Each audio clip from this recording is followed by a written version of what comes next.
tous. Bonsoir à tous. Est-ce que vous m'entendez? Si oui, faites-moi un retour, un signe par un émoticône.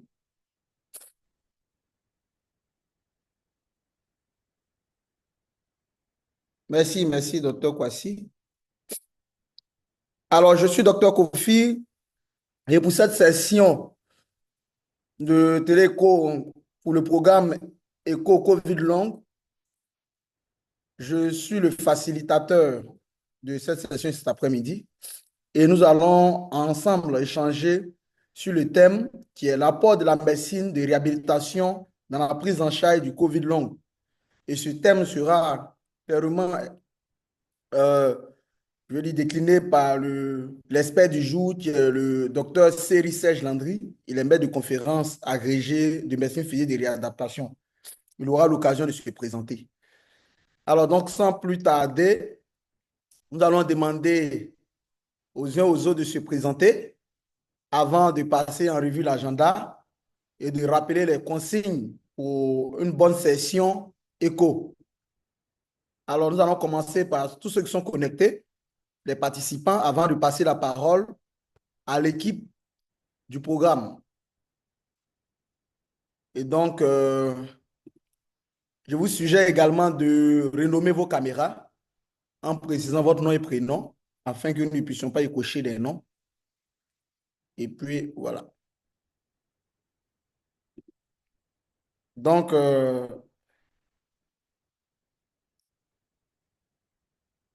je vois Madame Marie Thio. Est-ce que vous pouvez vous présenter?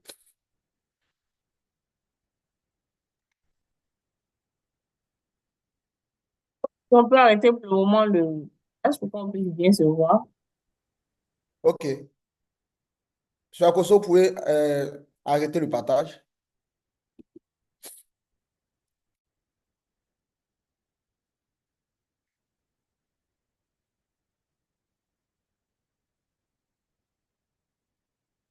Marie Thio, vous avez la parole pour vous présenter.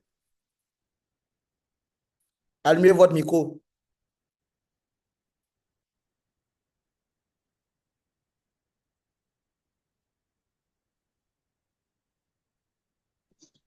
Bonsoir, monsieur, dames.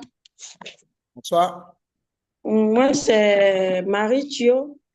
Je suis professeure d'activité physique adaptée au service de médecine physique et réadaptation du CHU de Boaké. D'accord. Allez, soyez la bienvenue à cette session éco. Merci. Merci beaucoup. Nous allons passer la parole à Shirley Évariste.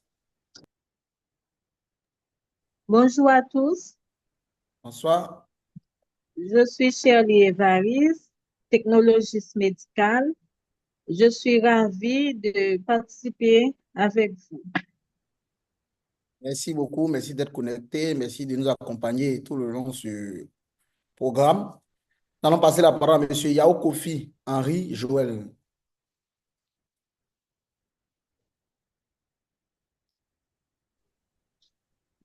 Bonsoir à tous. Bonsoir, on vous entend. OK.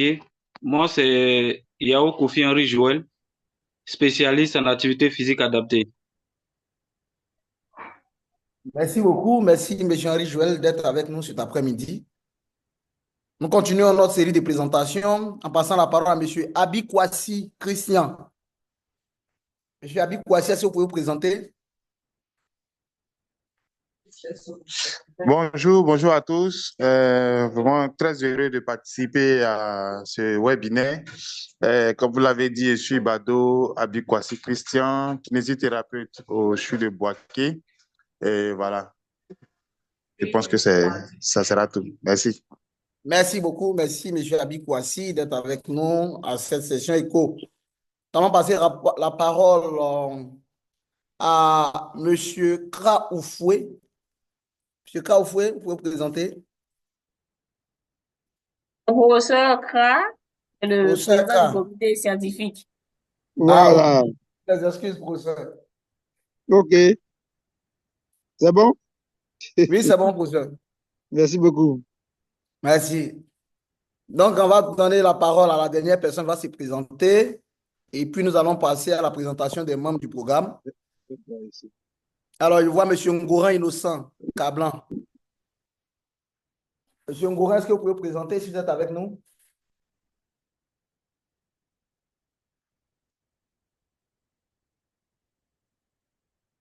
On ne vous entend pas. Le micro est fermé.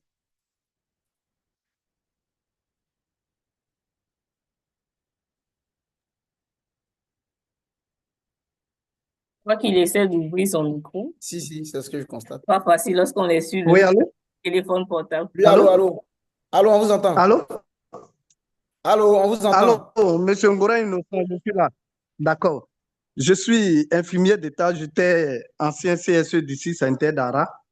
Je suis présentement à Boaké Santé Mentale d'ici Santé de Boaké Nord-Ouest. OK.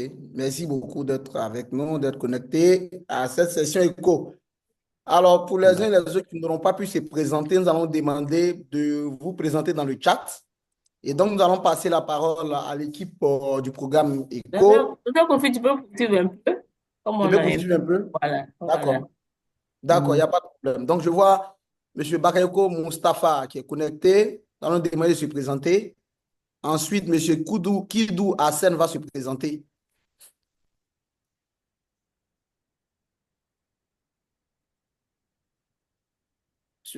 Monsieur Bakayoko Mustafa est avec nous. Vous pouvez vous présenter?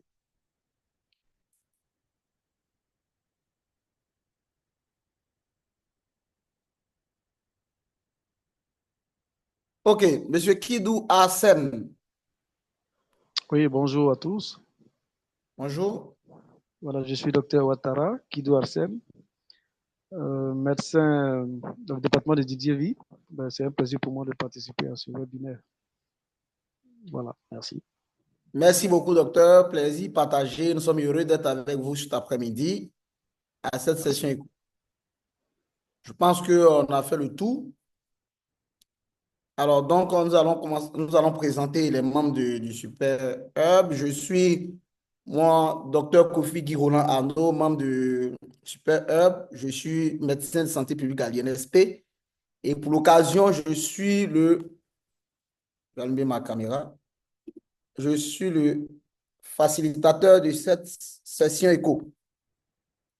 Monsieur Moussa va se présenter, ensuite Madame Geneviève, et nous allons terminer par la coordonnatrice du projet, Docteur Kouassi. Bonjour, docteur Kofi. Bonjour à toute la communauté ECO. Je suis Moussa Konaté, le Haïti du Super Hub ECO, INSP Côte d'Ivoire. Mais aujourd'hui, le rôle de Haïti est assuré par M. Akouré, qui est le Haïti du Hub de Soubré. Bonne session à toutes, à tous. Merci beaucoup, Monsieur Konaté. Monsieur Akouré, s'il est Akoso, s'il peut se présenter. Allô? Et alors, OK. on vous entend Bonsoir à parfaitement. tous. Bonsoir à tous. Comme l'a dit M. Konaté, je suis Akouré Kevin, l'IT du Super Hub de la session du jour. Je suis informaticien à l'hôpital général de Soubry. Et bonne session à tous. Merci beaucoup. Merci. Madame Kwame Geneviève.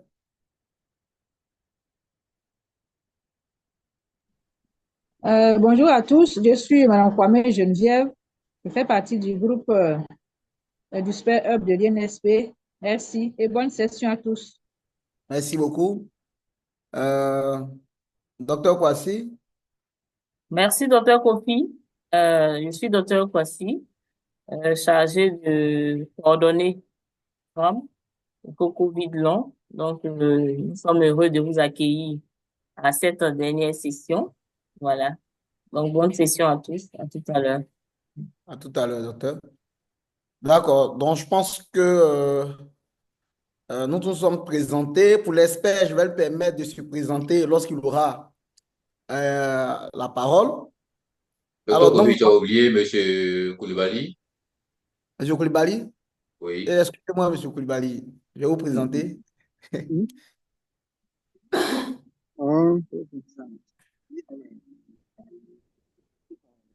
Koulibaly, le micro est fermé. Je suis M. Koulibaly Ulrich, chargé de projet du Super Hub de l'INSP. Merci. Merci beaucoup d'être avec nous. D'accord, donc nous allons rappeler rapidement l'agenda ainsi que les consignes pour assurer une bonne session éco. Nous allons demander à l'IT de partager rapidement et puis donner la parole à Dr. Kwasi pour nous donner quelques consignes et des informations nécessaires pour certaines activités à venir. Alors, donc, comme le constaté sur l'agenda, c'est que nous avons déjà fini la première partie qui est l'arrivée des participants, installation de ceux-ci et la connexion de la plateforme Zoom.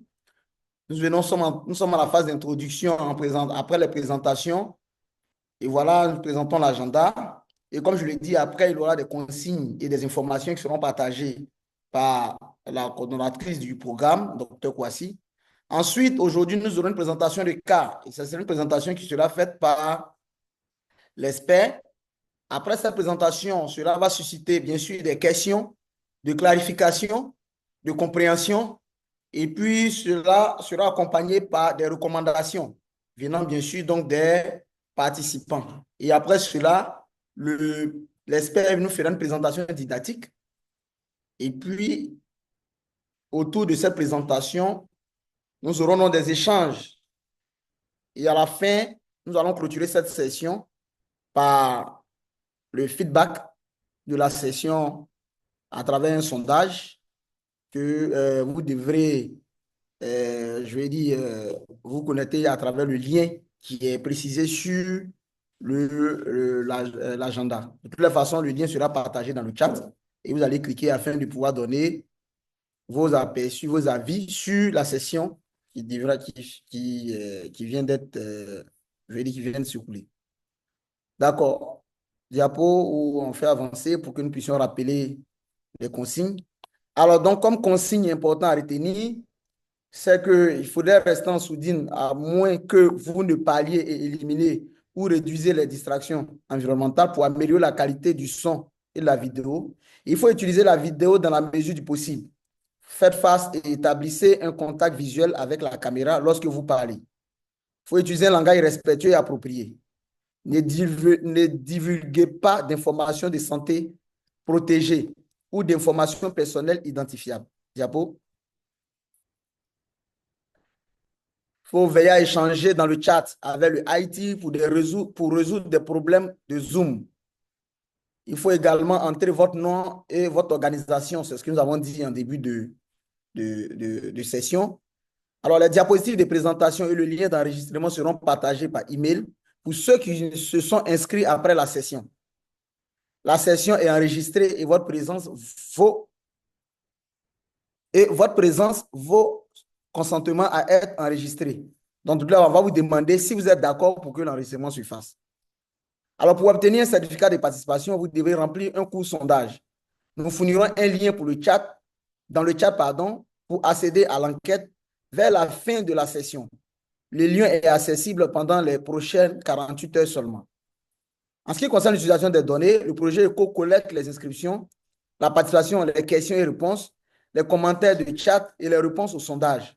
Vos données personnelles resteront confidentielles. Ces données peuvent être utilisées pour des rapports, des cartes, des communications, des enquêtes, l'assurance qualité, l'évaluation, la recherche et pour informer de nouvelles initiatives.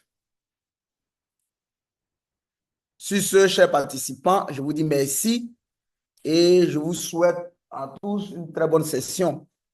Alors donc, sans plus tarder, nous allons donner la parole à l'expert du jour qui va se présenter avant de passer à la présentation du cas. Et comme je l'ai dit, qui va susciter des échanges. Juste, petit mot sur le programme. Excusez-moi. Excusez-moi, normalement, je vais reprendre la parole. Merci, docteur, vous avez la parole. Merci, docteur Kofi. Donc, juste pour rappeler, donner quelques informations concernant ce programme, surtout pour les nouveaux membres de la communauté qui nous ont rejoints sûrement aujourd'hui. Donc, c'est un programme qui a commencé depuis mars 2028. C'est un programme qui a 2 cohortes. Donc, cette cohorte, nous sommes à la session 1 avec la Côte d'Ivoire et à la cohorte avec les participants regroupant les pays africains. Mais ces 2 cohortes sont ouvertes. Donc, vous allez constater avec nous qu'il y aura également des participants venant de d'autres pays africains. Et ce programme prend fin aujourd'hui, hein, avec le thème qui est vraiment adapté. Tout au long de ce programme, nous avons eu à aborder plusieurs thématiques concernant les séquelles post-Covid. Et au cours de ces sessions, il y a eu une indication thérapeutique qui est revenue dans la plupart du temps de nos sessions, qui était la réhabilitation physique, la réhabilitation à faire au niveau des patients. Et donc, c'est vraiment le thème adéquat aujourd'hui pour pouvoir terminer ce programme en beauté avec le professeur Seri, Serge, qui est spécialiste en la matière, qui va vraiment nous apprendre de ce que c'est que cette réhabilitation physique et dans le cadre de la prise en charge de la COVID-19. Donc, sans plus tarder, je juste annoncer le thème, comme vous l'avez vu tout à l'heure, c'est l'apport de la médecine de réhabilitation dans la prise en charge du COVID-19. Aujourd'hui, ça sera avec le professeur Seri, qui va commencer par également nous présenter un cas, que nous sommes à une session équipe. Donc, nous devons échanger ensemble autour d'un cas clinique qui sera présenté aujourd'hui par l'expert. Et ensemble, nous allons tous échanger autour de ce cas, formuler des recommandations, et partager nos expériences. Si nous étions à la place de ce praticien, qu'est-ce que nous aurions fait, voilà, avant que nous ne passions à la présentation didactique. Donc, docteur Kofi, voici un peu rapidement quelques informations données par rapport à ce programme. Je te laisse la parole. Merci beaucoup, merci Dr. Kouassi, merci pour ces éléments d'information qui nous donnent des clarifications claires. Alors, sans plus tarder, comme je l'ai dit, nous allons laisser la parole à l'expert du jour, le docteur Serge Seri, qui est maître de conférence agrégé. Je pense qu'il aura l'occasion de mieux se présenter et puis poursuivre la présentation de cet après-midi, la présentation du cas. Merci beaucoup. Merci, Dr. Kofi, merci, Dr. Kouassi, et à toute la communauté ECO. Et effectivement, je suis Dr. Seri, maître de conférence de médecine physique et de réadaptation, et exerçant à l'Université Alassane Ouattara, également au CHU de Bouaké. J'espère qu'on m'entend bien. Et avant tout propos, je tiens à remercier notre maître, le professeur Kraoufé, qui est spécialiste des maladies infectieuses, qui a pensé à notre modeste personne pour pouvoir animer cette session. Et ceci témoigne de la qualité de la collaboration que nous avons au niveau de Bouaké. Et il y a un intérêt particulier, surtout dans le cadre de la formation continue, de permettre aux agents de santé de connaître nos disciplines réciproques et puis d'échanger sur la manière dont nous abordons les différents problèmes de santé. Et dans ce cadre-là, je suis amené à présenter sur le rôle de la médecine de réhabilitation dans le cadre de la prise en charge du Covid long. Et pour ce faire, on va initier un cas clinique, mais déjà, c'est toujours la même problématique de la connaissance de la spécialité, qui est une spécialité relativement jeune. Relativement jeune, et on a toujours du mal à comprendre un peu son fonctionnement, ses différents démembrements, et on la résume bien souvent et à tort à un seul type de soins. Et j'espère qu'à travers ce cas clinique, on va voir ensemble un peu tout ce qu'on est capable de faire en médecine de rééducation. Alors, je présente le cas. Donc, c'est un patient de 42 ans, donc qui a un niveau d'instruction supérieur. Il est enseignant du secondaire. Il est marié et il est père de 2 enfants. Sur le plan physique, c'est un sportif amateur. Il a un hobby, c'est-à-dire que lui, une fois par semaine, il doit réaliser au moins 5 km de course pour conserver ses performances. Donc, en pleine pandémie de Covid, en août 2021, il consulte lui-même, c'est-à-dire qu'il n'est pas référé, sur conseil d'une de ses amies qui était vue dans le service pour lombalgie. Il consulte Vous pouvez mettre en diaporama. Ah, ce n'est pas un diaporama encore? Oui, ce n'est pas un diapo. Et puis, ça ne suivait pas. Et là, est-ce que c'est un diapo maintenant? Non, non. Ah, parce que moi, je suis en diapo. C'est un peu lent, ça doit être la connexion. Double-cliquez sur diaporama, c'est sûrement que ça n'a pas pris, c'est juste... Diaporama, s'il vous plaît. Je vois diaporama. À côté, voilà. Cliquez. Oui, là, j'ai déjà cliqué sur diaporama. Parce que moi, je suis déjà en mode diapo. Oui, oui. Effectivement, c'est ce qu'on voit sur son écran. Ouais, moi, je suis en mode diapo. Vous n'êtes pas en mode diapo? Non, non. Ben, dis donc. Oh, c'est dommage, ça.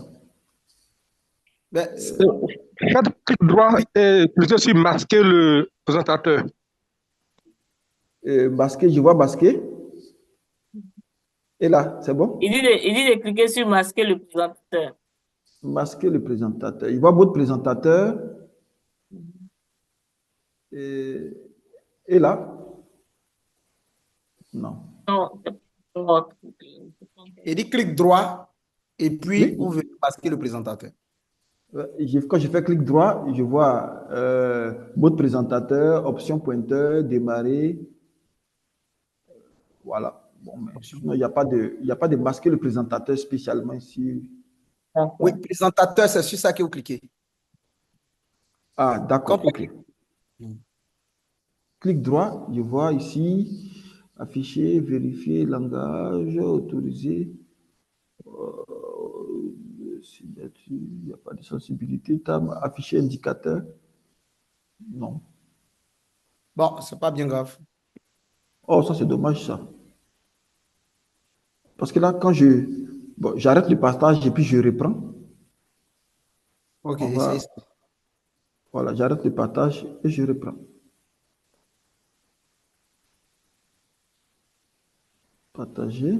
Là, on voit le partage, n'est-ce pas? C'est ça. Et quand je fais le mode présentateur, on ne voit pas. Non, c'est toujours pas encore en diapo. Mais je pense on pourra évoluer comme ça, c'est visible. C'est visible? Ouais. On partage les fenêtres, arrête le partage. Bon. Donc, c'est un monsieur qui consulte en août 2021. Donc, vous devrez cliquer sur la prochaine diapo. La prochaine diapo qui concerne cas clinique. Nous, on ne vous suit pas ici. Ici, vous êtes sur cas clinique, n'est-ce pas? Non. On est sur le titre. La première diapo. Là, moi, je suis sur ma 3e diapo, par exemple. Et vous êtes sur quoi actuellement? Sur le titre. Sur la toute première. Où il y a le titre, ça de la médecine. Oui, sur le titre. Voilà, c'est bon maintenant. Là, c'est bon. C'est bon, c'est bon. Est-ce que là, vous êtes oui, sur quoi? Là, c'est bon. On est sur cas clinique maintenant. Je pense qu'il y a un souci. Je peux vous envoyer rapidement la présentation pour voir si de chez vous. Oui, envoyez-moi la présentation. Oh, j'envoie par WhatsApp. J'envoie ça sur le docteur. Envoyez-moi par WhatsApp, professeur. Voilà. Ok. Oh là là. J'envoie ça rapidement. Tout voici.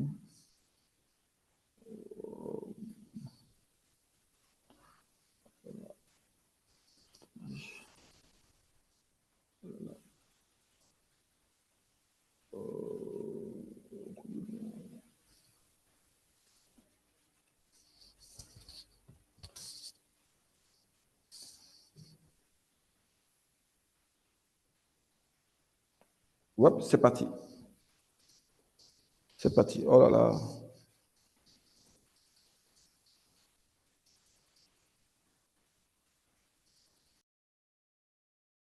Donc, j'attends que vous... Voilà, on attend.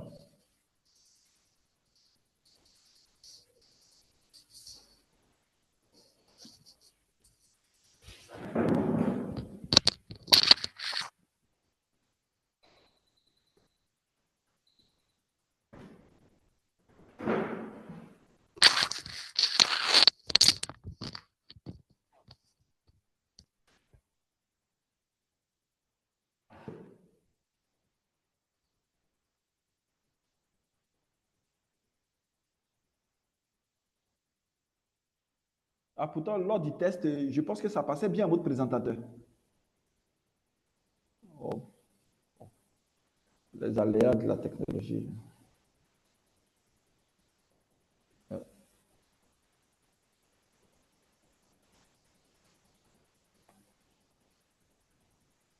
Alors, est-ce qu'il peut mettre... C'est un mot diaporama. C'est propre. C'est un bon, mot professeur, vous diaporama. pouvez y aller. D'accord. Donc, voilà. Donc, à chaque fois, je vais te dire... Ah, maintenant que la présentation est là, il y a les soucis. Professeur, est-ce que vous pouvez fermer votre caméra? Sportif. Essayez d'économiser un peu. Allô? Allô, Allô? professeur? Voilà, Vous pouvez il a fermer fermé votre sa... caméra? Voilà. Voilà. Donc, il a consulté en plein l'épidémie de Covid diapo. Il n'a pas été référé, il est venu de lui-même. Donc, diapo suivante, s'il vous plaît. Voilà, pour une asthénie, donc une fatigue qui ne s'estompe pas avec le repos. Et il est enseignant et il a signalé une perte d'endurance posturale. Ça veut dire que quelqu'un se tient debout. Il ne peut pas tenir plus de 15 minutes avec des sensations d'étouffement lors du sport, avec des palpitations. Au bout de 10 à 15 minutes, il est obligé d'arrêter son effort physique.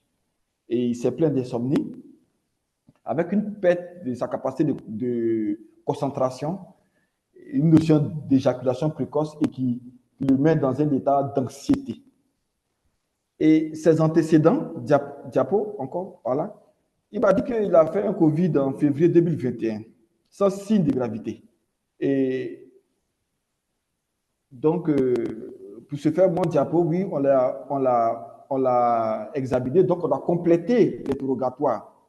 On a complété l'interrogatoire à la recherche des signes généraux, notamment de fièvre. Il dit qu'il ne faisait pas de fièvre, il n'a pas maigri, il n'a pas perdu l'appétit. Donc, à l'examen, c'était un patient qui avait une tension artérielle normale, il ne faisait pas de fièvre, une bonne saturation. Seulement qu'il avait un pouls de 106 battements par minute, une fréquence respiratoire de 21 cycles, et la conjonctive était colorée, il n'avait pas d'œdème. Et ici, la question qu'on se pose à toute la communauté, c'est de savoir comment est-ce que vous trouvez au niveau général, au niveau des constantes, qu'est-ce que vous trouvez d'anormal au niveau de ces constantes? La parole à la communauté. Au niveau des constantes, est-ce que vous constatez des anomalies? Ou bien je termine la présentation et puis après on échange? Oui. D'accord. Donc, voilà. Et à l'examen, cardiovasculaire, pulmonaire, neurologique, pas de déficit moteur, pas d'anomalie au niveau ostéo-articulaire, donc il n'y avait rien de particulier. Alors, non, on revient s'il vous plaît. Alors, donc, sur cette base-là, on s'est posé la question de qu'est-ce qu'on peut explorer, parce que quelqu'un qui vient pour une fatigue intense, avec palpitation, on est dans un contexte tropical, on peut penser à une anémie, oui, c'est possible. On peut penser à une pathologie au niveau pulmonaire. C'est un patient de 42 ans avec l'hypertension artérielle, on peut penser à une pathologie cardiaque. Mais étant donné que l'examen de ces différents éléments était sans particularité, pour nous, il n'était pas nécessaire d'aller plus loin, en dehors d'une radiographie pulmonaire de face qui n'a rien objectivé. En tout cas, il n'avait rien à la radiographie. À la biologie, étant donné que nous sommes en pleine pandémie Covid, il lui a été demandé de refaire le test PCR Covid et le test était négatif. Il n'avait pas de Covid à nouveau. Et il ne nous a pas été nécessaire, pour nous, on n'a pas jugé nécessaire de faire des évaluations paracliniques au niveau cardiovasculaire. Étant donné qu'en dehors de son asthénie, de sa fatigue, il n'y avait aucun élément qui orientait vers une atteinte d'organes, nous avons pensé à une manifestation chronique du Covid. Il faut dire qu'en ce temps, le thème de Covid long n'était pas spécifiquement donné en ce temps. Voilà. Donc, nous, on a estimé qu'avec le Covid, il a eu des séquelles d'une maladie aiguë. Donc, on a eu à le prendre en charge comme tel. Il faut dire que c'est longtemps après que Diapo, longtemps après, oui, Diapo, s'il vous plaît.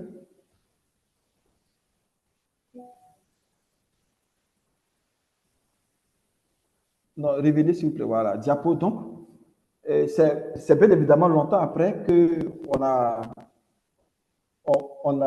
eu l'information de l'existence d'un syndrome qu'on appelle le Covid long.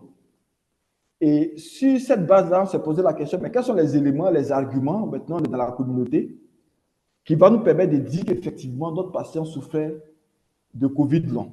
Diapo. Alors, il y a un consensus qu'on appelle le consensus de Delft, c'est-à-dire que c'est, comme on va dire, une forme de forum qui va associer plusieurs experts, surtout pour des pathologies nouvelles, pour lesquelles on n'a pas encore élucidé tous les aspects. Et ces pathologies nouvelles-là font l'objet de consensus pour définir les différents éléments du diagnostic, de la prise en charge. Et ici, c'est sur la base de ce consensus-là que nous sommes basés, nous, en tout cas en rééducation, pour dire qu'effectivement, notre patient souffrait de Covid long. Pourquoi? Parce qu'au niveau du corps, on avait une notion de fatigue profonde. Oui, donc le patient avait la fatigue profonde. Il avait des malaises après des exercices physiques. Oui. Il n'avait pas de douleur articulaire. Au niveau du cœur, il avait une inadaptation à l'effort. Voici un monsieur qui faisait 5 km par semaine, 5 km une fois dans la semaine et qui n'arrive plus à avoir cette performance. Et lorsqu'il faisait l'effort, il a les palpitations. Vous voyez? Et une fatigue musculaire, une douleur musculaire, il n'a pas signalé. Il a évoqué des essoufflements au cours du sport. Donc, il n'avait pas de tout, pas de douleur thoracique. C'est vrai. Il y a une notion d'insomnie. Voilà. Et des troubles de la concentration. Donc, sur cette base-là, on était, même si c'est des manières rétrospectives, d'être conforté sur la notion de Covid long. Diapo. Alors, bien évidemment, en rééducation, nous sommes amenés à prendre en charge des patients qui présentent des séquelles de maladie. Et pour bien comprendre le mode d'action de la rééducation, c'est que la rééducation, donc la médecine de réhabilitation, va s'intéresser au fonctionnement de l'individu.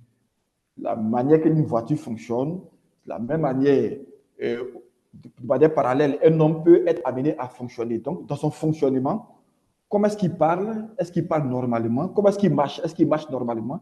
Et à partir de quand on estime que cette marche est normale? À partir de quand on estime que la force est normale?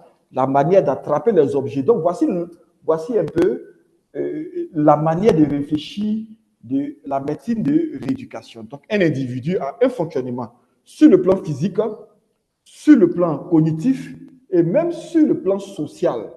Et nous, c'est à ce fonctionnement-là que nous nous intéressons pour essayer, à travers des soins qui sont souvent complexes, de permettre aux patients de retrouver un fonctionnement considéré comme normal selon les paramètres cliniques qui ont été établis, selon la société. On s'est dit qu'à tel âge, par exemple, un enfant devait pouvoir s'asseoir. Donc, il a 8 mois. S'il ne s'assoit pas, c'est un trouble du fonctionnement. Qu'est-ce qu'on peut faire? Et ces troubles du fonctionnement résultent bien évidemment des pathologies. Et pour ce faire, la médecine de réhabilitation va faire intervenir plusieurs spécialistes. Plusieurs spécialistes, notamment, vous voyez ici, ceux que vous connaissez le plus, ce sont les kinésithérapeutes. Parce que c'est les plus anciens, avant même que même la médecine de réhabilitation ne soit établie comme spécialité. C'était les kinésithérapeutes qui existaient, donc ce qui fait qu'il demeure encore ceux qui sont les plus connus. Donc, le kinésithérapeute, lui, il va faire des exercices, une thérapie par le mouvement. Donc, à travers la mise en mouvement du corps, il arrive à soigner les individus, à calmer une douleur, à lever une raideur, à renforcer un muscle, à améliorer la marche, vous voyez. Donc, il s'intéresse au fonctionnement. Mais on se rend compte que le fonctionnement n'est pas seulement moteur.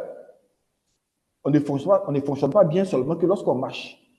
Mais si on avale lors de la déglutition, par exemple, et puis il y a une fausse route de manière régulière, c'est un trouble du fonctionnement. Mais là, on se rend compte que ça dépasse le domaine d'intervention des kinésithérapeutes. Voici notre patient qui se plaint de troubles sexuels, mais ce n'est pas moteur, donc ça dépasse le domaine d'intervention des kinésithérapeutes. Alors, donc, il y a d'autres spécialistes qui interviennent dans le domaine de la rééducation. Ici, on a les orthophonistes qui sont en formation bientôt, qui vont être mis à disposition des différentes structures de santé. On a des enseignants APA qui vont intervenir à travers des activités de gymnastique pour pouvoir permettre aux patients de mener des activités physiques. On a les appareilleurs qui vont fabriquer des appareils, des prothèses, des corsets. Vous voyez, on a les ergothérapeutes qui n'existent pas en Côte d'Ivoire. On a les diététiciens parce que la santé aussi, surtout dans le contexte d'activité physique, dans le contexte de fonctionnement, nécessite une alimentation correcte. On a l'assistance sociale qui va intervenir sur la société, sur l'environnement du patient, son milieu professionnel, pour essayer de trouver des moyens de le réinsérer. Et puis, on a la famille qui compte énormément. Nous sommes en Afrique. Nous avons une vie communautaire. Il faut pouvoir aussi agir sur la famille. Donc, c'est le concert de ces différentes composantes-là qui vont permettre à la médecine de rééducation de permettre au patient de retrouver sa santé, de retrouver sa place dans la société. Diapo. Alors, diapo, donc, pour pouvoir coordonner toutes ces actions, parce que vous voyez qu'il y a une multitude d'actions. Quand est-ce que l'un doit intervenir, à quel moment par rapport à l'autre, vous voyez, il faut séquencer, il faut organiser, il faut évaluer, et c'est là le rôle du médecin rééducateur, qui va assurer cette évaluation et qui va assurer la coordination de l'ensemble des soins dont peut bénéficier le patient. Diapo. Alors, pour parler de fonctionnement, il faut pouvoir quantifier ce fonctionnement-là. Par exemple, chez nous en rééducation, donc en médecine de rééducation, chez nous, les thèmes tels que oui, j'ai une bonne amélioration, ça va mieux, ce sont des thèmes qui ne sont pas admis. Parce que chez nous, tout doit être quantifié. Donc, le fonctionnement peut être quantifié. Donc, un patient qui vient, à quelle étape il était, à quel score il était et à quel score il est, vous dit qu'il y a une amélioration de son fonctionnement. Je pense que dans la plupart des soins en médecine, c'est le cas, mais en pratique, c'est vrai que les autres spécialités n'ont pas tendance à être aussi regardants que nous sur cette question de quantification du fonctionnement. Et dans le cas du fonctionnement, on a dit qu'avec la maladie du Covid long, on a une baisse des performances cardiaques. Alors, comment est-ce qu'on va quantifier ça? Comment est-ce qu'on va évaluer? Ici, j'ai pris un paramètre simple qui est la fréquence cardiaque maximale. Et la fréquence cardiaque maximale est donnée par cette équation qui dit que 220 moins âge. Et chez notre patient, sa fréquence cardiaque maximale est de 178 battements par minute. Et l'objectif, quand on réalise une activité physique, c'est 70% de la fréquence cardiaque maximale pour un sujet sain. Alors, 70%, ça veut dire que quand il fait le sport, son cœur ne doit pas dépasser 124 battements par minute. Alors que notre patient déjà au repos, il est à 106 battements par minute. Donc, vous voyez que le gap est très faible. Et cela peut justifier le fait que le patient n'est pas performant. Mais comment est-ce qu'on peut avoir cette information de battement du cœur? Vous allez voir qu'il y a un appareil qu'on appelle les cardiofréquencemètres. Les sportifs les portent souvent sur le thorax et sous forme de montre. Et ce cardiofréquencemètre, lorsque tu fais tes exercices, tu peux paramétrer la montre et la montre va te donner ta fréquence cardiaque maximale. Et lors de l'exercice, lorsque tu atteins cette fréquence cardiaque maximale, la montre va sonner pour dire « Ah, monsieur, attention, vous avez dépassé le seuil de performance qui est autorisé. » Diapo. Alors, toujours dans le cas de quantifier le fonctionnement, le monsieur parle d'essoufflement. Alors, donc, les paramètres qui vont permettre d'évaluer sa fonction respiratoire, on a la fréquence respiratoire. Ici, il a 21 cycles par minute. 21 cycles par minute au repos. Alors, qu'est-ce qu'on fait? On va utiliser un demi-mètre de pointe. C'est un petit appareil que vous allez voir surtout dans les services de de pneumologie, mais c'est un dispositif qui est accessible à tout le monde. Tu es un infirmier quelque part, tu es dans un centre de santé rural, c'est un petit dispositif qui ne coûte pas cher et qui est facile à utiliser, seulement qu'il faut avoir les embouts. Voilà, pour une question d'hygiène. Alors, donc le débitmètre de pointe va quantifier la quantité d'air capable de rentrer dans les poumons en un instant, en un temps donné. Du coup, pour ce patient-là, il avait un débitmètre de pointe de 415 millilitres. Ici, la normale, c'est de 650, surtout chez l'homme. Donc, on voit qu'ici, il est à 64% de la valeur normale. Donc, il y a une baisse des performances ventilatoires. Alors que la normale, il doit être au moins entre 80 et 100% de ses capacités ventilatoires. La spirométrie, donc ici, chez le patient, on a réalisé le débitmètre de pointe, mais on n'a pas réalisé la spirométrie. La spirométrie, il y a des médecins, peut-être que ça peut vous intéresser. Donc, la spirométrie va évaluer la quantité d'air, et comment est-ce que l'air rentre dans les poumons et de quelle manière l'air rentre dans les poumons. Vous allez voir que c'est une courbe qui est en forme de bateau. Et on a un trait horizontal qui va séparer les deux surfaces. La surface qui est en haut est en rapport avec les débits. Les débits, ça veut dire que la circulation de l'air dans les bronches. Ça, c'est ça le débit. Et puis en bas, ce sont les volumes. C'est la quantité d'air total dans les poumons. Donc, quand il y a un problème de circulation d'air dans les poumons, tel que dans l'asthme, ça veut dire que les bronches, les voies aériennes vont se fermer, les tuyaux là vont se fermer. On dit qu'il y a une obstruction. Quand il y a une obstruction, vous voyez que la surface qui est en haut va descendre, va s'affaisser, mais la surface d'en bas est conservée. Donc, ça veut dire que c'est parce que l'air ne circule pas bien dans les bronches. Alors que quand il y a une restriction, ça résulte par exemple s'il a fait un Covid sévère et il a une fibrose pulmonaire, on voit qu'à cause de la fibrose, les poumons se sont rétractés. Ou bien il a eu un traumatisme au niveau du thorax, la cage thoracique ne peut plus bien se dilater. Et si la cage thoracique ne peut plus bien se dilater, la quantité d'air qu'on peut prendre dans les poumons va s'effondrer. Donc vous voyez, la courbe en bas se réduit. Donc, voici un peu ça. Ça, c'est quelque chose pour les médecins qui veulent en savoir plus, on peut en discuter. Diapo. Donc, pour quantifier le fonctionnement, il y a la fatigabilité musculaire. Voici le monsieur qui ne peut pas bien tenir la posture. Donc, on va utiliser, nous, un dynamomètre. Le dynamomètre, c'est ce petit dispositif-là, portatif, que vous pouvez avoir dans les services de rééducation. Donc, chez l'homme, la valeur normale, normalement, on doit être autour de 47 kg. Ça veut dire que ça permet d'évaluer la force musculaire, la force avec laquelle on a su un mouvement. Et ce qui est évalué le plus souvent, c'est la force de préhension. Donc, la force avec laquelle on attrape les objets. Et ce patient, vous voyez que sa force est effondrée. Il était à 33 kg. Pour quelqu'un qui est un sportif de ce niveau-là, il avait des raisons de s'inquiéter. Diapo. Et toujours dans le cas de quantifier le fonctionnement, et par rapport aux différents organes qui sont atteints, on a la question de l'anxiété. Et nous, toujours, on cherche à quantifier, et on a une échelle qu'on appelle l'échelle HAD, qui est l'Hospital Anxiety Depression Scale. Bon, enfin, c'est une échelle qui évalue l'anxiété, la dépression au milieu hospitalier. Voilà, donc, chez ce patient, il avait une anxiété. Et on peut évaluer l'attention. Ici, ça n'a pas été évalué. Donc, il parlait de difficultés de concentration qui peuvent être évaluées. Et la mémoire est évaluée simplement. La mémoire est évaluée simplement par le test d'Ampont. Le test d'Ampont, ça veut dire quoi? C'est la quantité d'informations qu'on peut restituer immédiatement après les avoir apprises. Par exemple, vous voyez sur ce schéma-là, on voit une femme, un citron, un lion, du poisson, un masque, voilà, et ainsi de suite. Donc, quand vous avez fini de réciter tous ces éléments-là, on va vous demander de citer 5 objets, le maximum d'objets, donc le maximum d'objets que vous avez retenus. Normalement, pour un sujet normal, l'enfant, c'est 7. Il doit être capable de se rappeler de 7 éléments, plus ou moins 2. Donc, le monsieur, il se rappelait de 5 éléments Je dis que c'est vrai, c'est la limite inférieure. Bon, pour un enseignant, il avait quand même des raisons de s'inquiéter. Diapo.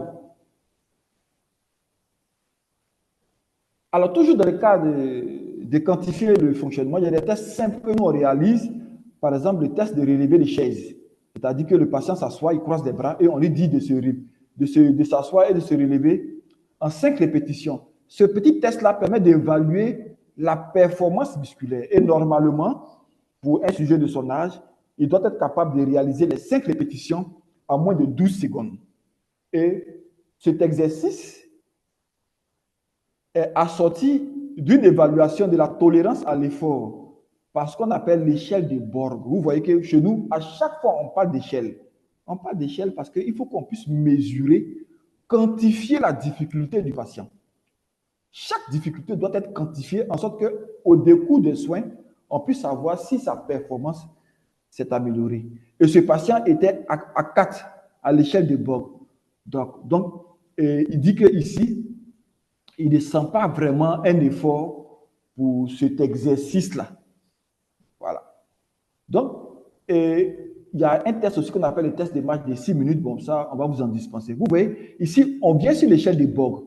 Donc, l'échelle de Borg, on va prendre le patient dans différentes activités.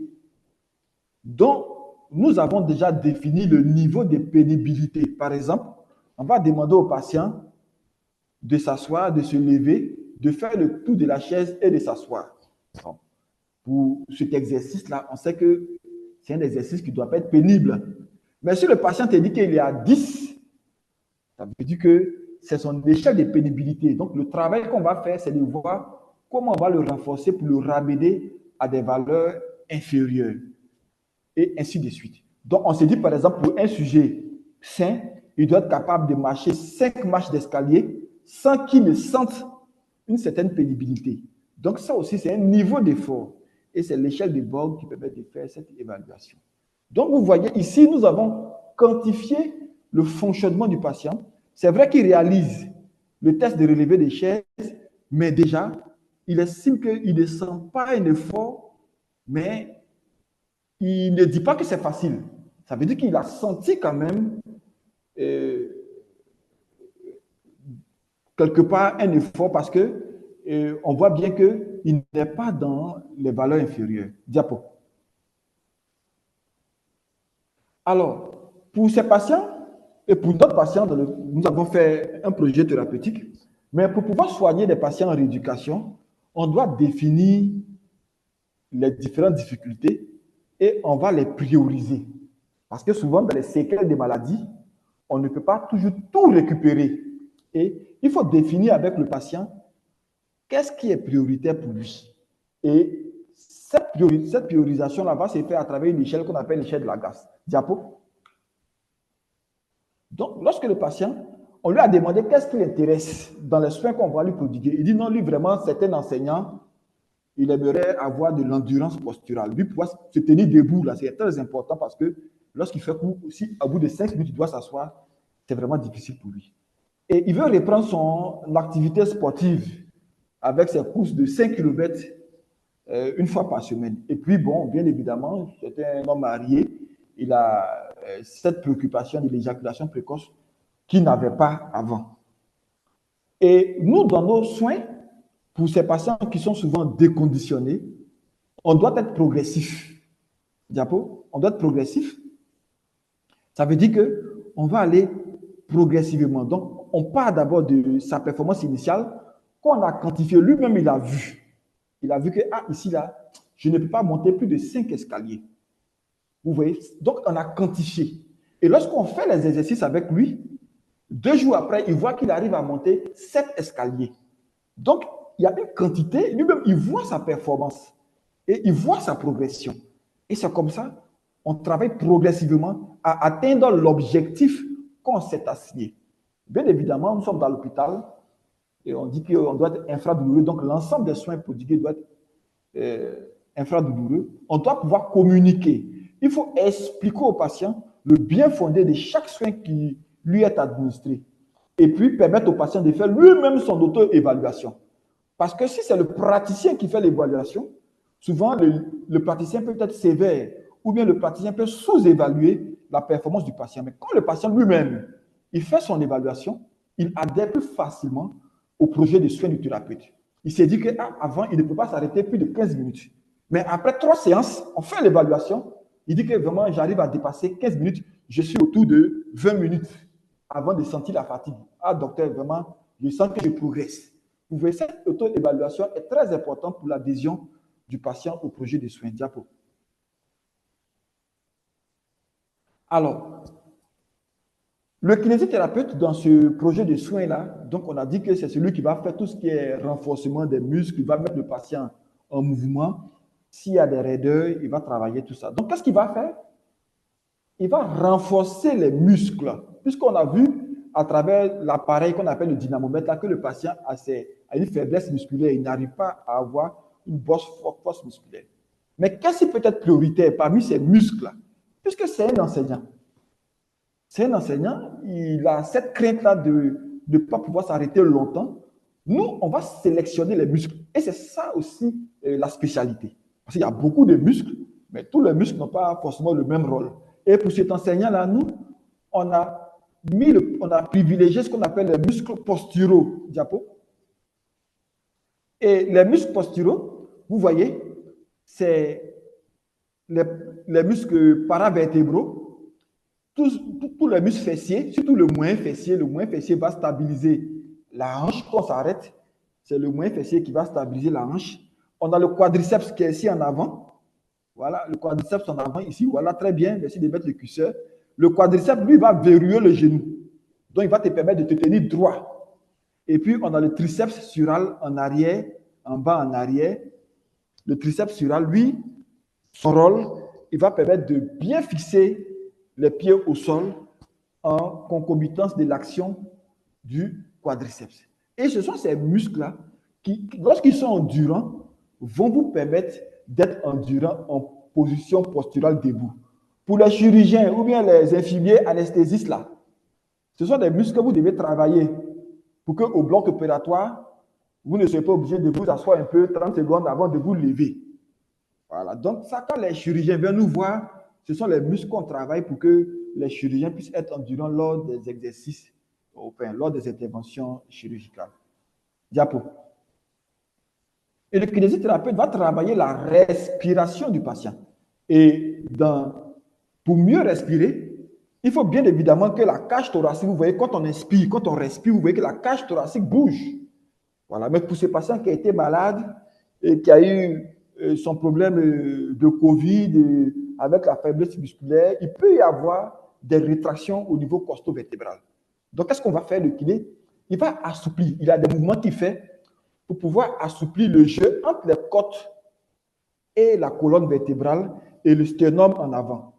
Pour que, lors de la ventilation, les côtes puissent bien s'ouvrir, les poumons aussi puissent bien prendre l'espace et que les muscles ventilatoires, donc les muscles respiratoires, surtout les accessoires, on a les abdominaux, on a les intercostaux internes comme externes, on a tout ce qui est muscles haleines, les sternocléidomastoïdiens, tout ça, c'est des muscles qu'on connaît qui vont intervenir dans la respiration lors de l'effort. Surtout lors de l'effort. Sinon, la ventilation de repos, c'est le diaphragme. Mais lorsqu'on veut faire un effort, c'est là qu'on va faire intervenir les muscles abdominaux, les intercostaux et voilà, les autres muscles accessoires. Mais comment le patient, on a dit qu'il faut qu'il puisse s'auto-évaluer. Comment le patient va voir sa performance ventilatoire? Qu'est-ce qu'on va faire? On va faire ce que nous on appelle un biofeedback.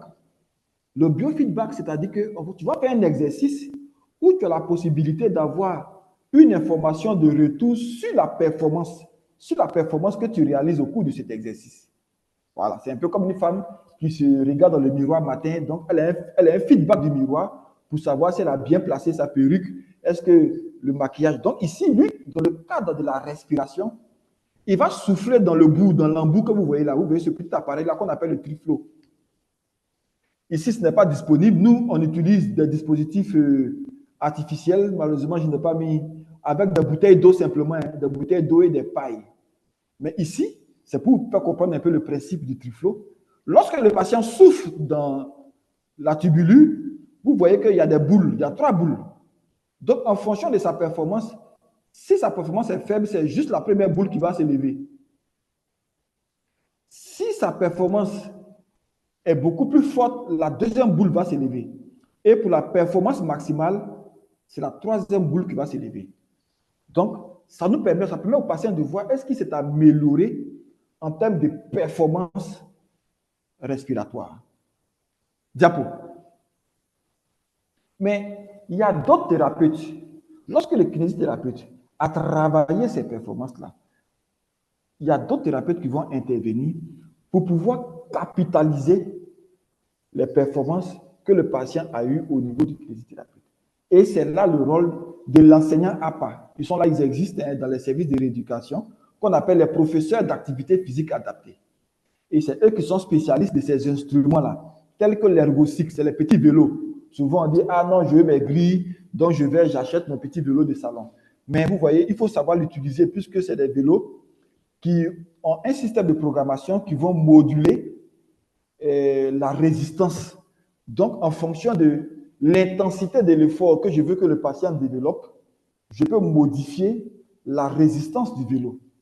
Ici, le tapis de marche, ça, on connaît bien, mais dans son utilisation, ce qu'on ne sait pas, c'est qu'il y a beaucoup de programmes qui permettent au patient d'optimiser son endurance, d'optimiser sa vitesse, vous voyez. Donc, il y a plusieurs types d'activités qu'on peut faire. Et ici, ça, c'est le stepper qui va travailler la possibilité de marche, mais bon, sans avoir à se déplacer. Et ici aussi, on peut moduler la pression que le patient doit exercer au niveau musculaire. Diapo. Au niveau toujours de l'activité physique adaptée, il y a quelque chose que les Ivoiriens maintenant adoptent de plus en plus. C'est ce qu'on appelle les randonnées. Les randonnées, ce sont des marches à l'air libre. Hein. Au début, c'était en campagne surtout. C'est en campagne surtout, à l'air naturel qu'on faisait les randonnées. Donc, ça peut être des marches de 5 km, ça peut être des marches de 10 km, ça dépend. Voilà. Donc, je pense que maintenant, les Ivoiriens pratiquent de plus en plus les randonnées. Et il y a aussi cette activité orientale qu'on appelle le yoga, qui va à la fois permettre d'assouplir l'ensemble du système cardio-thoracique, mais aussi d'assouplir les muscles et de travailler l'endurance du patient. Puisque dans le yoga, on est amené à faire des postures qui vont nécessiter une certaine endurance. Diapo. Alors, il y a d'autres problèmes que présente le patient qui nécessitent d'autres types d'interventions, notamment des patients qui peuvent avoir des plaintes cognitives. Hein. Ici, il y a cette belle thèse-là que j'ai eu à lire dans le cadre de préparation de cet exposé et qui va permettre au patient de travailler les différents aspects de son psychisme, sa mémoire. Et il y a des exercices d'auto-rééducation. Il y a des exercices d'auto-rééducation qu'on va faire pour travailler la mémoire, même le langage. Le langage, vous voyez que je parle, je suis obligé de faire des efforts. Et après le Covid, effectivement, on s'est rendu compte que les patients avaient souvent des baisses de leur performance cognitive. Et même souvent, il y a des perturbations du jugement. Et c'est la raison pour laquelle un patient qui peut-être est en responsabilité, il est un pharmacien par exemple, il est un chargé de commande, il a eu un Covid, il faut lui faire aussi un test psychologique. Parce que après la maladie à Covid, il peut avoir le Covid long, il peut avoir une performance, donc son jugement peut être perturbé. Et il peut prendre de mauvaises décisions et on ne comprend pas pourquoi est-ce qu'il a pris cette décision alors que c'est un professionnel, il n'est pas censé. Donc, toujours associer un test neuropsychologique et qui peut se faire aussi en rééducation. Diapo. Et ce qui est important, surtout pour ces patients-là qui voient un peu leur performance, leur vie altérée, c'est de faire vraiment une écoute à travers un psychologue, parce qu'il aura souvent un discours pathologique, il n'est pas à l'aise dans sa peau, et cela peut être source ça peut augmenter son anxiété et peut être source de dépression. Mais dans le cas de notre patient, nous n'avons pas réalisé cela. Diapo.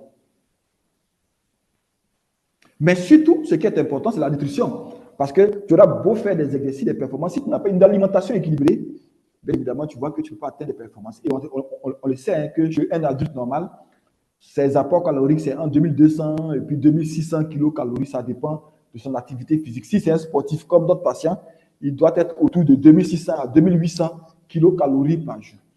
Mais ce qui est important, c'est vraiment l'apport de légumes. Et vous savez que dans notre milieu africain, on a tendance à consommer moins de légumes, plus de féculents et moins de légumes.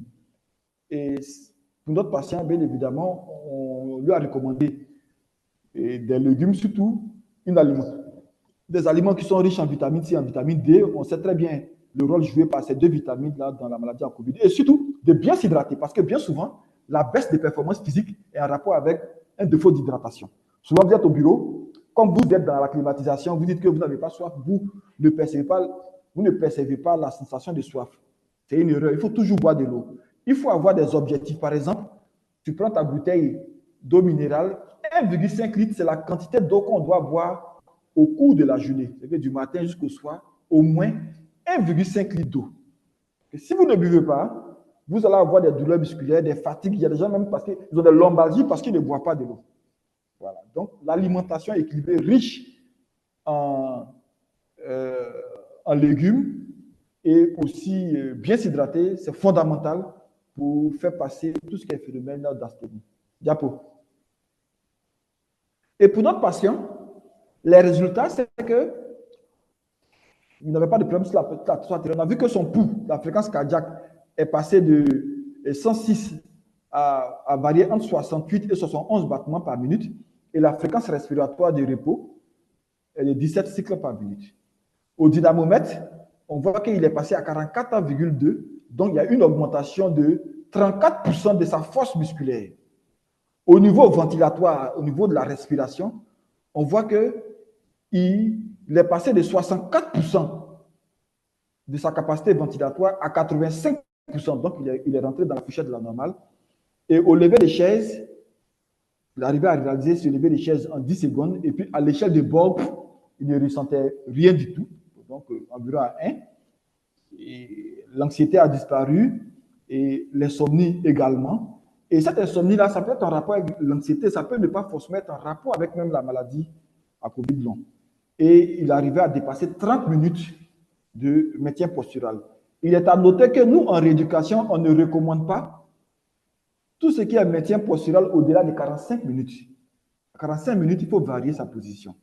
Ça, c'est les recommandations pour éviter les lombalgies. Et il a repris son activité sportive, il arrivait à faire au moins 3,5 km. C'est vrai qu'il n'a pas atteint ses performances d'avant, mais quand même, il arrivait à faire 3,5 km sans avoir le phénomène d'étouffement et d'asthénie qu'il présentait. Diapo. Donc, par rapport à ses objectifs, on voit bien qu'il a atteint son objectif postural. Diapo. On lui a demandé, oui, en tout cas, il est très satisfait sur son objectif postural.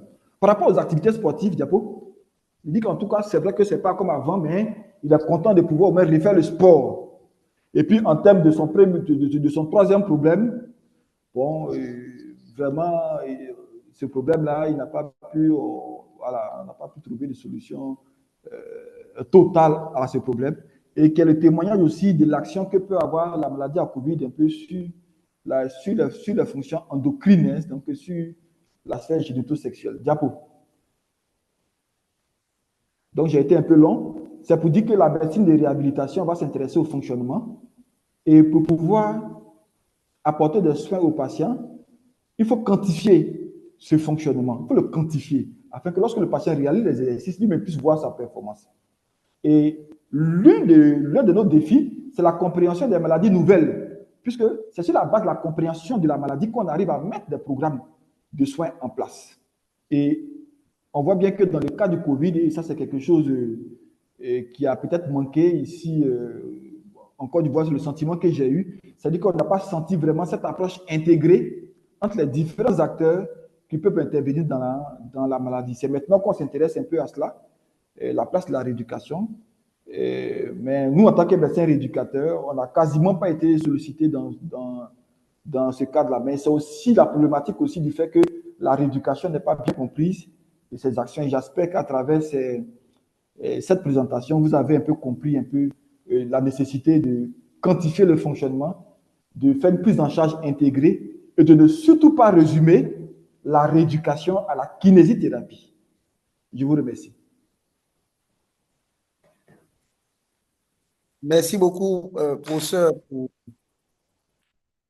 Merci beaucoup, professeur, pour cette présentation assez claire, limpide. Voilà. Nous pouvons féliciter donc le professeur. Merci beaucoup, merci, professeur. Alors, donc, chers participants, donc les échanges sont ouverts. Vous êtes priés de poser vos questions de clarification. S'il y a des recommandations également, avant de donner la parole donc à l'enseignant.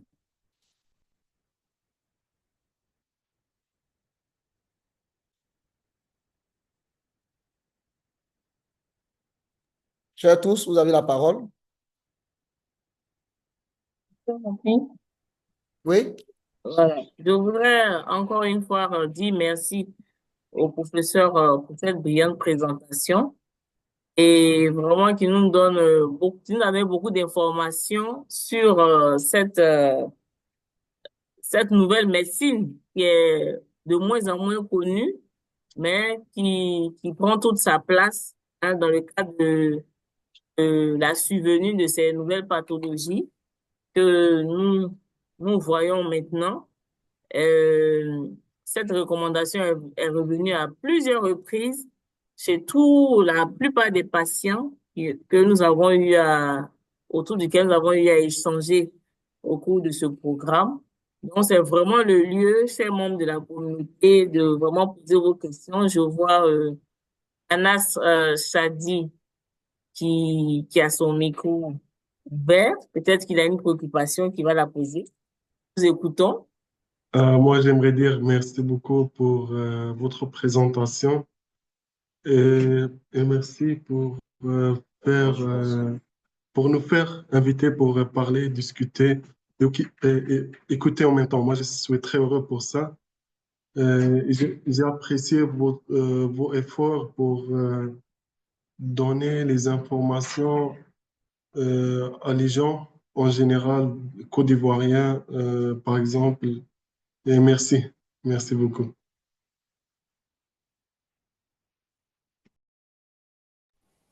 Merci.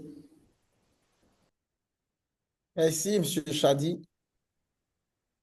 Docteur Kwasi, je vous redonne la parole. Ok, tu peux continuer. On voit, il y a le professeur Kra, s'il a quelque chose à ajouter. Oui. Bonjour à tous. Je tiens particulièrement à remercier le professeur Seri pour sa brillante présentation. Et je pense que je n'ai pas eu tort de le choisir pour cela, pour cette présentation. Et en tant que vice-doyen, je pense que je lui demande maintenant vraiment solennel que à la rentrée des internes, qu'il les sensibilise donc sur cette spécialité qui en réalité n'est là que pour nous aider et aider nos patients à mieux se porter. Mais parce qu'il y a beaucoup de méconnaissances de notre part, que peut-être qu'on ne vous sollicite pas.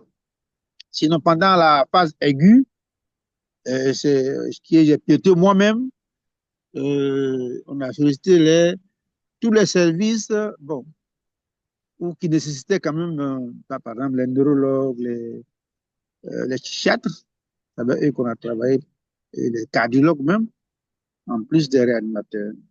Mais ici, là, je pense que c'est pourquoi il est sollicité pour venir parler de cela, parce que la place donc de votre médecine, la médecine de réhabilitation est incontournable dans la prise en charge qui est d'un Covid long, qui est une prise en charge multidisciplinaire, avec une place importante de cette pratique.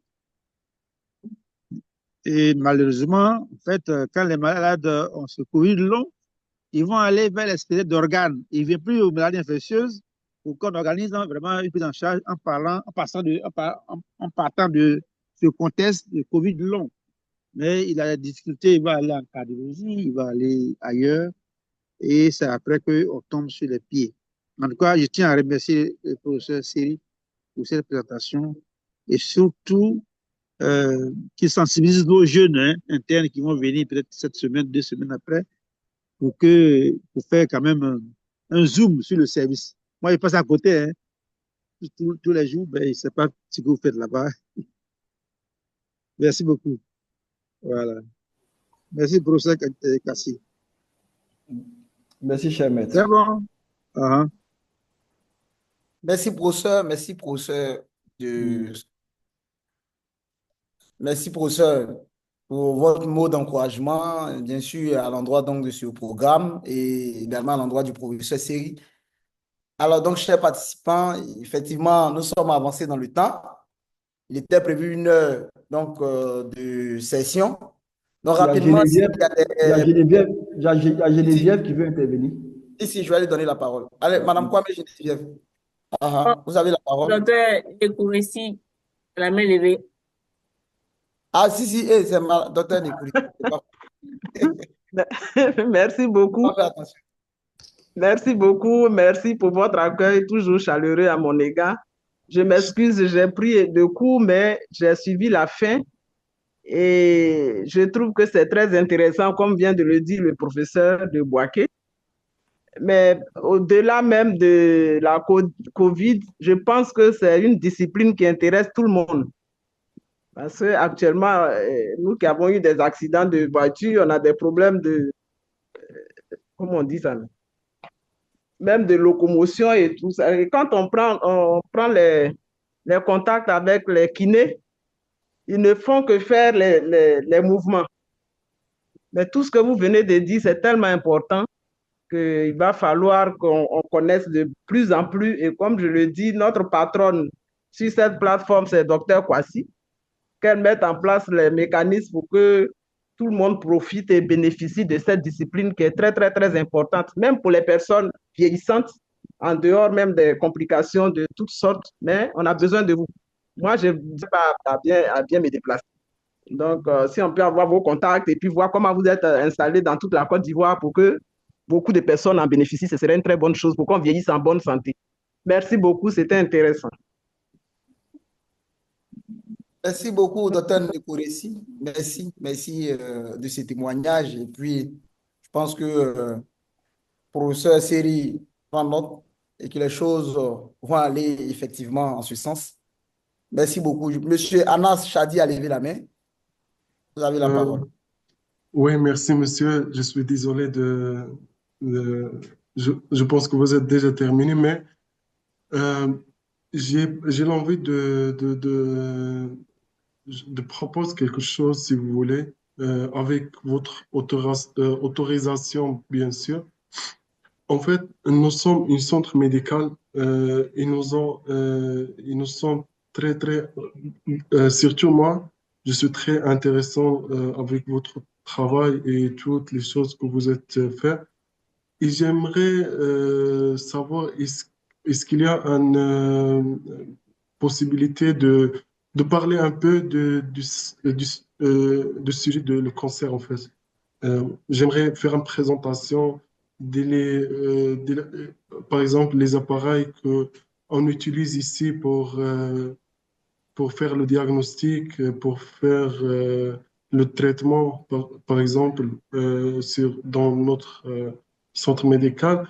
Et avant ça, j'ai déjà pensé de ce sujet, mais j'ai dit, tu vois, la première chose que j'ai besoin de faire, bien sûr, de parler avec vous et avoir votre autorisation, bien sûr. Oui, merci. Le docteur Kwasi veut réagir. D'accord. OK. Merci beaucoup, monsieur Anas. Vous avez parlé du cancer, c'est ça? Oui. D'accord. Donc, vous pouvez mettre votre mail contact dans le chat. Comme ça, on va vous mettre en contact avec il y a un médecin qui est en charge d'un programme sur le cancer. Voilà, Ok, avec eux, vous merci. pourrez voir un peu comment est-ce que vous pourriez échanger et puis voir la faisabilité de ce que vous avez suggéré. Ok, merci. Merci beaucoup. Donc, si je peux avoir vos contacts, ça dans le chat, Ok, voilà, merci. comme ça, on va le prendre et puis vous mettre en contact avec le responsable du programme Éco-Cancer.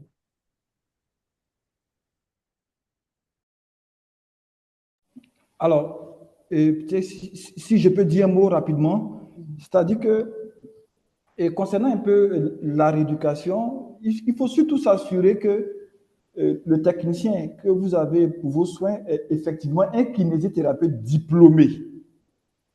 Parce que les kinésithérapeutes diplômés connaissent bien l'ensemble des démarches, des processus. Donc, même quand c'est une chose qui les dépasse, ils savent toujours référer vers le médecin rééducateur ou bien vers un de leurs professionnels. Parce que dans le temps, en Côte d'Ivoire, il n'y avait pas le diplôme de kinésithérapeute. Et donc, c'était une science qui se pratiquait comme ça par des bénévoles, mais qui n'ont pas toujours la référence nécessaire. Mais nous sommes là, je pense qu'on va pouvoir collaborer. Je suis content que ECHO nous ait invités à ce meeting. Merci. Merci, professeur.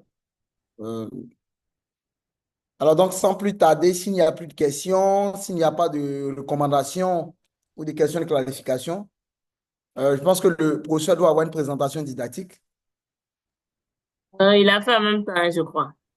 OK, d'accord. C'est bien noté. Donc, chers tous, s'il y a des questions rapidement, c'est l'occasion. Le professeur est encore à notre disposition pour répondre à vos préoccupations. Avant de donner, permettre que le IT puisse envoyer le lien pour le sondage. Peut-être prendre peut-être 2 minutes comme ça, parce que là, on a parlé un peu de la spécialité, mais sur un seul aspect, si le modérateur le permet, je peux avoir encore 2 minutes. Oui, pas de problème, professeur.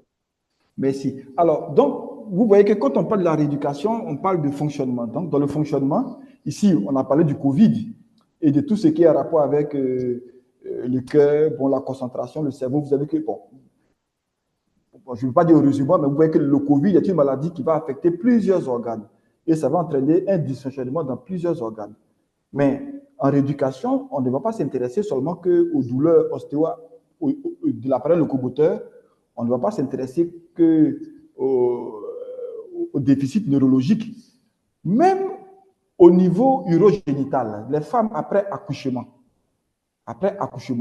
il faut restaurer la sangle abdominale, parce que c'est ça, les dames, après accouchement, on a une béance, souvent on est obligé d'attacher avec les gaines. On peut avoir même des problèmes sexuels à cause de la béance vaginale. Il faut dire que la rééducation intervient dans ce domaine. La rééducation intervient également même dans la préparation à l'accouchement. Vous voyez? Et tous ces domaines-là, même pour des enfants, les difficultés de développement chez l'enfant, la rééducation intervient. Donc, quand on parle trouble du fonctionnement, possibilité d'intervention de la rééducation. Merci. Merci, professeur. Merci pour ces informations qui nous donnent une idée plus étendue et plus large de ce qui c'est que la médecine de réadaptation. Alors, donc, nous allons de mettre dans le chat le lien pour le sondage.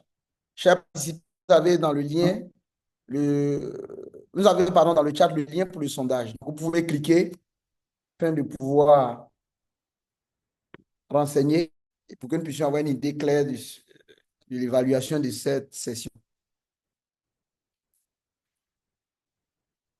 Docteur Kwasi, je pense que je dois vous donner la parole, le mot de clôture. Merci beaucoup, Dr Kofi, pour cette séance. Malheureusement, aujourd'hui, je crois qu'il y a une session à la même heure que nous par rapport dans le groupe.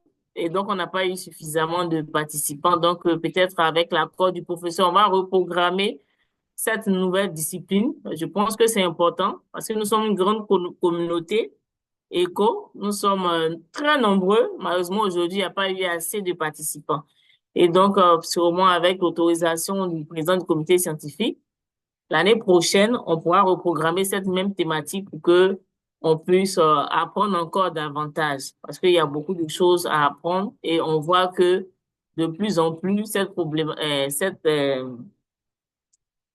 cette discipline est beaucoup recommandée hein, dans la prise en charge de nos patients. Donc, comme docteur Kofi l'a dit, nous sommes au thème de cette session et en même temps au thème de notre programme hein, COVID long 2024. C'est la dernière session. Et donc, nous vous invitons à bien vouloir participer à nos séances de sondage. Et nous allons dire que ceux qui ont vraiment participé à au moins 8 de nos sessions pourront avoir un certificat de participation. Donc, les jours à venir, les mois à venir, vous allez recevoir de façon automatique, voilà, le certificat de participation si vous avez vraiment pris part à au moins sept sessions et participé à nos sondages. Donc, sur ce, vraiment, merci à tous les membres de la communauté qui nous ont suivis tout au long de cette année. Et puis, on va se donner rendez-vous l'année prochaine. Voilà, il y aura encore, nous allons poursuivre encore ce programme l'année prochaine. Voilà, et nous espérons vous voir hein, à nos prochaines sessions. Voilà, donc sur ce, ouvrons nos caméras, c'est le dernier jour. Nous vous souhaitons vraiment de très belles fêtes de fin d'année. Voilà, puisque c'est le dernier jour aujourd'hui, donc ouvrons les caméras. Puis on va se donner rendez-vous l'année prochaine. Voilà, très bonne fête de fin d'année 2024. Et puis que Dieu garde tout le monde et qu'on se retrouve en 2025. Merci beaucoup et au revoir à tous. N'oubliez pas de faire le sondage. Merci à tous. Au revoir. Merci beaucoup au professeur Seri. Merci à professeur Kra, voilà, qui a mobilisé les experts de Boaké Oui, merci pour nous beaucoup. proposer des thématiques très intéressantes. On espère qu'on sera encore ensemble l'année prochaine, voilà, avec de nouveaux thématiques. Merci beaucoup et au revoir à tous. Merci, merci. Au revoir.